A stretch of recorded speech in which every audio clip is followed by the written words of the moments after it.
주님 앞에 나와 기도한 우리 성도님들에게 물론 오늘 말씀의 주된 내용은 아비야 왕이죠. 아비야 왕인데 마지막 14장 1절에 보면 그 다음 아사가 대신하여 왕이 되었는데 그 시대에 그의 땅이 10년 동안 평안하니라 라는 말씀이 있잖아요. 10년 동안이 아니라 우리 평생에 평안함의 은혜, 평안함의 축복 있길 축복합니다. 말씀 들어가기 전에 그 광고 하나만 드리면 내일은 10월 1일, 10월의 첫 번째 새벽 기도회가 있는 날입니다. 전세기인데요.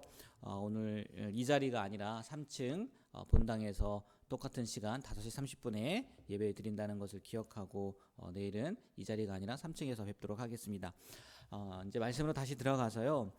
어제 우리 현성 장로님을 통해서 그 르호보암 왕이 르호보암 왕, 그러니까 이스라엘이 그렇게 처음에는 사울 왕, 그다음에 다윗 왕, 그리고 솔로몬 왕 이렇게 통일 왕국이었죠. 하나의 나라였는데 솔로몬의 아들 르호보암 때 남과 북으로 나뉘지 않습니까? 남쪽에는 그래서 남유다 보통 얘기를 하는데 르호보암이 다스리게 되고 솔로몬의 아들, 그다음에 북이스라엘은 여로보암, 솔로몬의 신하였던 그 여로보암이 북이스라엘을 다스리게 되는 그런 결과가 왔잖아요. 그리고 이렇게 르호보암이 어제 말씀해 보면 하나님 앞에 죄를 지었을 때 북이스라엘이 아니라 이집트의 그 시사광이 침공을 하지 않습니까? 그래서 르호보암이 겸비함으로 어제 겸비에 대해서 또 이렇게 얘기를 해주신 것 같은데 겸비함으로 겨우 멸망을 면하죠. 근데 결국은 뭐 그의 모습을 보면 르호보암 왕의 모습을 보면 앞장이니까요. 12장을 보면 전반적으로 여호와 앞에서 악한 왕이었다라는 것으로 이렇게 기록이 되어요. 근데 오늘 본문은 그 르호보암의 아들이죠. 르호보암의 아들 아비야. 열왕기 상인가요? 거기는 아비얌이라고 이렇게 또 나오기도 하는데 그의 아들 아비야가 유다 왕이 되어서 남유다의 왕이 되어서 북이스라엘의 여로보암 왕과 그 전쟁을 치르는 어제는 애굽왕 시삭이 쳐들어왔다면 오늘은 남과 북이 싸우는 같은 동족끼리 싸우는 거죠. 그런 일들이 기록이 되어 있습니다. 근데 이거는 그냥 단순한 국가 간의 싸움이라고 나라 간의 싸움이라고 하기보다는 하나님을 예배하는 남유다와 우상을 섬기는 북이스라엘 간의 영적 싸움이다라고 이렇게 생각해도 될 것 같아요. 뭐 결과는 뭐 우리가 봤듯이 뻔한 거죠. 뭐 누가 이기겠습니까? 당연히 남유다, 하나님을 예배하는 남유다가 이기겠죠. 오늘 말씀의 내용을 보면요, 아비야가요 유다 군사 40만을 이끕니다. 싸움이 계속 있었던 것 같아요. 참 친하게 지내도 시원찮을 판에 그냥 계속 싸웠나 봐요. 근데 큰 전쟁을 앞두고 아비야는 남유다의 군사 40만 명을 모으고 또 여로보암은 그의 2배입니다. 아무래도 인원들이 더 많았으니까요. 북이스라엘 같은 경우에는 10지파, 그다음에 남유다 같은 경우에는 유다와 베냐민 지파 이 2지파밖에 없었으니까 아마 숫자적으로도 열세에 있었던 것 같아요. 그래서 40만 명과 80만 명이 서로 싸우려고 지금 대적하고 있는 거예요. 근데 재밌는 게 뭐냐면 이 대적하는 가운데 아비야 왕이 오늘 4절에 보면 에브라임 산에 올라가서요 여로보암의 군대 앞에서 80만 대군 앞에서 설교라고 해야 되나 연설을 합니다. 연설을. 근데 그 연설의 내용이 뭐냐면 보시면 알겠지만 남유다는 여호와를 섬기고 율법대로 예배하고 제사장과 레위인을 두었다. 우리는 이렇게 예배하는 하나님 앞에 예배하는 민족이다. 같은 민족이긴 하지만 막 그렇게 얘기를 하는 거예요. 정말 그 당시에 보면요, 뭐 예배 시스템, 뭐 레인이 있고 또 제사장이 있고 제사를 드리는 모습에 있어서요 부족함이 없었죠. 그리고 또 그들이 예배하는 대상도 하나님이었으니까. 그러나 북이스라엘 같은 경우에는 여로보암은 금송아지를 섬기지 않았어요. 하나님이라고 그냥 얘기하고 야 이게 하나님이다 하고 제사장이 무슨 제사장입니까? 아무나 하나님 앞에 예배 드리는 걸 레위인만 드릴 수 있는데 그냥 아무나 제사 드릴 수 있도록 하고 그러니까 뭐 그런 모습을 보더라도 당연히 남유다가 이기겠지라고 이렇게 생각을 할 수 있죠. 근데요 참 이렇게 그들 앞에서 아비야가 우리는 이렇게 하나님을 섬긴다. 너희들은 왜 그러냐 이렇게 하고 있는데 오늘 말씀을 보면요 13절을 보면요 이 여로보암의 군대가요 복병을 13절 한번 읽어볼까요? 13절 13절 말씀 다 같이 한번 읽어보겠습니다. 여로보암이 그 앞에는 이스라엘 사람들이 있고 그 뒤에는 복병이 있는지라. 네, 앞에서요. 아비야가 우리는 이렇게 하나님을 섬기고 있어. 우리 이렇게 제사하고 있어. 이렇게 예배하고 있어. 웬걸? 야, 니는 그래라. 그리고 정말 군사적으로 아주 지혜로운 방법을 택하는 거예요. 앞에서 얘기하고 있을 때 뒤로 가서요. 복병을 예비한 겁니다. 그럼 여러분 당연히 누가 이길 수밖에 없겠어요? 네? 북이스라엘이 이길 수밖에 없어요. 군사적인 숫자도요 80만이에요. 80만. 그래서 얼마나 궁급했는지 이 사람들이요 14절 보세요. 유다 사람이 뒤를 돌아보고 자기 앞뒤의 적병으로 말미암아 여호와께 뭐 했다고요? 부르짖게 돼요. 부르짖게 돼요. 정말 궁급한 상황이 왔다는 거죠. 근데 결과는 알지만 결과적으로요 어떻게 이 전쟁이 어떻게 됩니까? 남유다가 이겨요. 자그만치요 그 북이스라엘의 군대 80만 중에 50만이나 죽어요. 그 이유가 뭔지 아세요? 18절 말씀 보면요. 18절 후반부 보면 제가 18절 말씀 읽어드릴게요. 그때 이스라엘 자손이 항복하고 북이스라엘을 얘기하는 겁니다. 유다 자손이 이겼으니 이는 그들의 조상들의 하나님 누구를 의지하였다고요? 여호와를 의지하였음이라. 우리가 이 말씀을 통해서 깨달아야 될 게 뭐냐면요. 하나님은요. 우리의 형식적인 신앙생활을 바라보는 게 아니에요. 누가 있고 우리가 예배를 어떻게 드리고 어떤 방법으로 드리고 번제물은 뭘 드리고 이걸 보는 게 아니라 하나님이 우리를 통해서 보고 싶은 건 뭐냐면 우리 마음 중심에서부터 나오는 우리 마음 깊은 곳에서부터 나오는 하나님을 향한 신뢰. 또 여기에서 보여준 것처럼 이 사람들이요 얼마나 궁급하게 얼마나 절박하게 하나님을 부르짖었겠어요. 하나님은요 우리에게서 보고 싶은 것은요 그거라는 거예요. 누구밖에 없다는 거?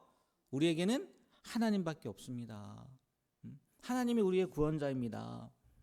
하나님만이 나를 구원할 수 있습니다. 나는 그런 신뢰함 또 의지함 이거를 보길 원하신다는 거죠. 보세요. 오늘 전쟁에도요 수가 문제입니까? 수가 문제가 되지 않아요. 40만 대 80만 명이고요. 그 80만 명은 또 복병까지 뒀단 말이에요. 앞뒤로 공격한단 말이에요. 근데 하나님께서 치시니까요. 80만이 뭐 무슨 상관이 있겠습니까? 100만이 무슨 상관이 있겠어요? 1000만이 온다 1000만 군대가 온다 한들요. 하나님이 움직이시면 하나님이 치시면요. 그거는요. 군대도 아니라는 거예요. 오늘 말씀 15절 보세요. 15절은 우리 다 같이 한번 15절 말씀 한번 읽어볼까요? 유다 사람이 소리 지를 때 하나님이 여로보암과 온 이스라엘을 아비야와 유다 앞에서 치시니. 아멘. 누가 치셨다고요? 누가요? 하나님이 치셨어요. 군대가 친 게 아니에요. 40만 용사가 친 게 아니란 말이에요.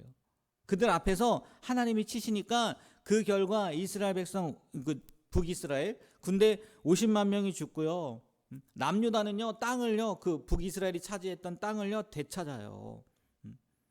그러면 영적인 싸움, 특별히 우리의 싸움이 혈과 육의 싸움이 아니잖아요. 세상 권세자들과의 싸움이 아니란 말이에요. 그렇기 때문에요 우리의 능력, 우리의 수단, 우리 규모, 그게 승패를 결정하는 게 아니에요. 우리 삶의 싸움에서 정말 중요한 거는요 우리가 늘 누구 편에 서 있어야 되는 거예요? 주님 편에 서 있어야 되는 거예요. 물론 다윗 왕은 하나님은 내 편이시라 이 자부심에서 나온 거겠죠. 내가 늘 하나님 편에 있으니까 당연히 하나님도 나의 편이라는 그 자부심에서 나온 거겠지만 우리가요 늘 하나님 편에 서 있을 때요 당연히 하나님 편에 서 있는데 우리가 질 수 있겠습니까? 못 지죠. 질 수가 없어요. 아무리 지고 싶어도요 하나님 편에 서 있으면 질 수가 없는 거예요. 그 사실을 늘 기억하고요 오직 하나님 편에만 서 있는 우리의 삶이 되길 주님의 이름으로 축복합니다. 늘 점검하셨으면 좋겠어요. 내가 지금 하나님 편에 서 있는 건가? 나의 삶이 하나님이 기뻐하시는 삶을 살고 있는 건가? 그래서요 어떤 싸움이 온다 할지라도 어떤 문제가 온다 할지라도 우리가 하나님 앞에 하나님 안에 하나님 편에 하나님 앞에 거함으로 말미암아 하나님이 쳐서 이겨주시는 하나님이 그 싸움을 친히 감당해 주시는 그런 귀한 삶을 살아가게 되길 주님의 이름으로 축복합니다. 이 사실을 늘 기억하고 살아야 되는데 이 뭐 역대하 그 왕들 남유다 왕들 계속 나오겠지만요 자꾸 착각해요. 그 승리 때문에요 교만해진단 말이에요. 이 승리가 하나님으로부터 온 거라는 것을요 까먹어요. 이 아비야도 마찬가지예요. 오늘 말씀 21절 말씀해 보면요 아무것도 그냥 아닌 말씀인 것 같은데 이런 말씀이 있습니다. 아비야는 점점 강성하며 아내 14을 거느려 아들 22과 딸 16을 낳았더라. 강성이 있으니까 뭐 이렇게 살았네 라고 생각할 수 있겠지만 이 모습을요 주석학자들이 뭐 다른 왕도 마찬가지예요.